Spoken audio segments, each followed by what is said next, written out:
Hello friends, আজকে আমি আপনাদেরকে দেখাবো আমাদের বিষ্ণুপুর মেলা ঠিক কেমন হয়েছিল। অসাধারণ একটি মেলা, যেটা হয়েছিল 9 দিন ধরে। এইবারে আগেই শুরু হয়ে গেছিল, মানে ওই 23 তারিখে হওয়ার কথা, 23শে ডিসেম্বর, সেই জায়গায় 21 তারিখ থেকেই মেলাটা শুরু হয়ে গেছিলো। তো প্রথম দিকে ভিড় না হলেও পরের দিকে কিন্তু ওই 2 দিন পর থেকেই কিন্তু বেশ ভিড় শুরু হয়েছিল। তো এটা আমরা প্রথম দিকে মানে সেকেন্ড ডেতে গেছিলাম, তাই একটু অল্প ভিড়। আর তাতেই আমি আর তৃষা আর ওর বাবা প্রথম দিন গেছিলাম 3 জনে। তারপর তো আমাদের তৃষা রানী, আমার বাবাই, আমার বোন, এরা সবাই এসেছিল। সবাই মিলেও গেছিলাম, আর সেই ভিডিও আমি এইখানেই এর সাথে যোগ করে দিলাম। তো চলুন, আজকে দেখতে পাচ্ছেন সব রাইডগুলোই কিন্তু বেশ ফাঁকা ফাঁকা। তাতে কি তৃষা কিন্তু এতেই বেশ এনজয় করেছে। যতগুলো রাইড পেরেছে সবগুলোতেই প্রায় চেপে নিয়েছে। প্রথমে তো ওইটা হলোই, আবার দেখুন এই বাউন্সিংয়েও চেপে গেছে। এর সাথে ছিল ওর আরেকটা ফ্রেন্ড, তার ছবি আমি এটার সাথে অ্যাড করে দেবো, আপনারা দেখবেন। তো চলুন ছবিটা আগে আপনাদেরকে দেখিয়ে দিই। এই যে দেখুন, এর তো সময় হয়ে গেছে, আরও নেমে গেছে। আর এদিকে তৃষা একাই বাজিমাত করে দিয়েছে। তৃষা এখানে ততক্ষণ লাফালাফি করুক, চলুন আমি আপনাদেরকে দেখিয়ে দিই একটু চারপাশটা ঘুরিয়ে। এই যে দেখুন, সব রকমেরই রাইড কিন্তু এখানে চলে এসেছে। আর সত্যি কথা বলতে তৃষা সবেতেই একবার করে চেপে নিয়েছে। আজকে দেখছেন মেলাটা বেশ ফাঁকা ফাঁকা, তবে এতটা ফাঁকা কিন্তু মেলা নয় আদৌ। যেহেতু 2 দিন আগে থেকে শুরু হয়েছে, সেই কারণেই একটু 2 দিন ফাঁকা ছিল, তারপর থেকে প্রচুর প্রচুর ভিড়। এই দেখুন, এইটাতে লোকই নেই, কিন্তু তৃষা একাই এটার মধ্যে চেপে আছে। দাঁড়ান, ওই দিক থেকে ঘুরে আসলে আপনাদেরকে আমি এটা দেখাচ্ছি। এই যে দেখুন, তৃষা একাই চেপে আছে। আমাকে বলছিল, তবে আমি এইসবে চাপতে পারি না, আমার প্রচণ্ড মাথা ঘোরায়, সেই কারণে আমি চাপিনি। ওর হয়ে গেছে ঘোরা, এই যে নেমে যাচ্ছে। তবে একা চাপতে কিন্তু অতটা মজা লাগে না, সবাই একসাথে চাপলে ওই যে আনন্দটা, সেটা কিন্তু দারুণ লাগে। যদিও আমি এসবে চাপি না কখনো। তো চলুন, এরপর চলে গেলাম পরের রাইডে। এই যে এটাতে আর বছরও চেপেছিল, দিয়ে জামা টামা বেশ ভিজিয়ে ফেলেছিল। তো এই বছরও কিন্তু হাতাগুলো একটু ওর ভিজে গিয়েছিল। তো বায়না যে চাপবো, আর না চাপালেও নয়, যেহেতু বছরে একবারই আমাদের এখানে এটা আসে, সেই কারণে এটা তো চেপে বেশ এনজয় করছে। আর সঙ্গে এই যে বাচ্চাগুলো, কেউই চেনা নয়, তবুও মানে সবার সাথে একটু এরকম ঠোকাঠুকি করে খেলছে।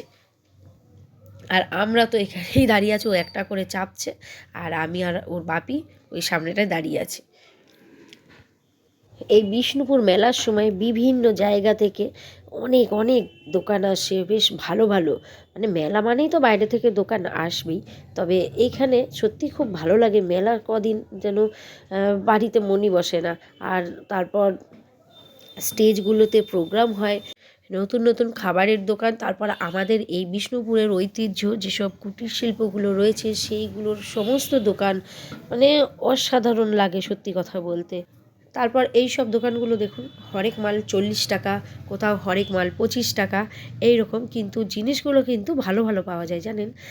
এটা কিন্তু বিষ্ণুপুরে নতুন দেখা যাচ্ছে, মানে এই বছরেই এখানে নতুন। তবে আমি প্রথম খেলাম না, আমি খেয়েছি এবছরে কলকাতায় যখন গেছিলাম দুর্গাপুজোর সময়, তো তখন পাওয়া যাচ্ছিল। দামের একটু তরিতফাত আছে। এখানে যেরকম বড়গুলো নিচ্ছে, এই যে এই সাইজটা নিচ্ছে 40 টাকা, আর এর থেকে একটু ছোট যেটা, সেটা নিচ্ছে 30 টাকা। আর আমি খেয়েছিলাম কলকাতায় 50 টাকা করে। তো আর এই যে পাশে আরেকটা দোকান, আমরা এখান থেকে ফিশ ফ্রাই আর স্টিম চিকেন পার্সেলই নিয়ে নিলাম, কারণ অনেক রাত হয়ে গেছে, এখানে আর খাওয়ার সময় নেই। তো এটা হলো 26 তারিখের ভিডিও, যেদিন আমার বোন, আমার বাবাই আর এসেছিল দিশা। তো সেই দিনেও এসেছিলাম। তবে এটা সন্ধেবেলাকার প্রোগ্রাম, তাতেই দেখুন ভিড়টা দেখুন আপনারা। প্রচণ্ড পরিমাণে ভিড়। আর সেদিন রাত্রিবেলায় আমরা যখন এখান থেকে বেরাবো বলে ভেবেছি, সামনাসামনি এসেও সত্যি কথা বলতে বেরাতে পারিনি, এতটাই ভিড় ছিল, প্রোগ্রাম চলছিল। আর ওই জন্য অন্য পাশ দিয়ে বেরিয়ে গেছি, ছোটো ছোটো বাচ্চা নিয়ে মানে মাঝে ঢুকে পড়ে ভীষণ একদম চিড়ে চ্যাপ্টা হয়ে গেছিলাম, এইরকম একটা অবস্থা হয়ে গেছিলো। তো এই যে আমার দিশারানী চেপে গেছে, আর তৃষাও চেপেছে, তবে তৃষারগুলো আর দেখাচ্ছি না। একদিকে দিশা এটাতে চেপেছে, তৃষা কিন্তু আবার গিয়ে ওই মিকি মাউসগুলোতেই চেপে গেছে। তো সেই জন্য দুটো আর কি দেখাবো, ওটা আর শেয়ার করলাম না। তো এই সব ওদেরকে চাপিয়ে নিয়ে আমরা চলে এলাম খেতে। ও একটা কথা তো আপনাদেরকে বলাই হয়নি, কি হয়েছিল জানেন? দিশাও চেপেছিল ওই বাউন্সিংয়ের মধ্যে।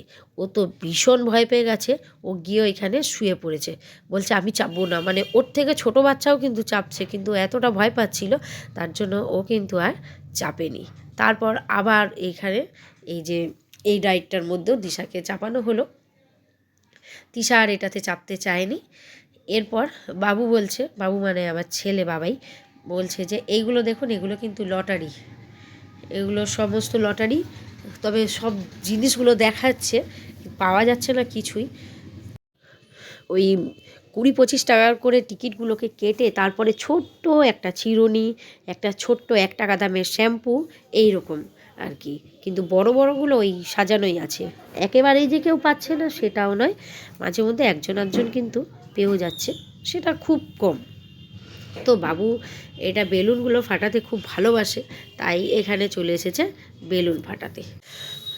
ও একটা কথা আপনাদের সাথে শেয়ার করি, এই যে মিকি মাউসগুলো, ওই যে মানে প্রথমেই যে বাউন্সিংগুলোতে তৃষা চেপেছিল, ওইগুলো কিন্তু একটু বিপজ্জনক আছে। কারণ আমার ছেলে ছোটোবেলাতে ওকে ওখানে চাপানো হয়েছিল, ও এরকম তৃষার মতো খুবই লাফালাফি করতো। আর ওইখানে চাপতে চাপতে হঠাৎ করে কী করেছিল যে লাফিয়েছে, এমন লাফিয়ে কিন্তু ওর মধ্যে না পড়ে বাইরে এসে পড়ে গেছিলো। সেই জন্য আমার খুব ভয় লাগে। আর তৃষাকেও আমি বারণ করি, কিন্তু ওই যে বাচ্চা সবথেকে যদি কিছু ভালোবাসে তো ওইগুলোতেই ও চাপতে ভালোবাসে। তো চলুন ভিডিওটা আজকের মতো এখানেই শেষ করছি, পরবর্তী ভিডিও নিয়ে ফিরে আসছি খুব তাড়াতাড়ি।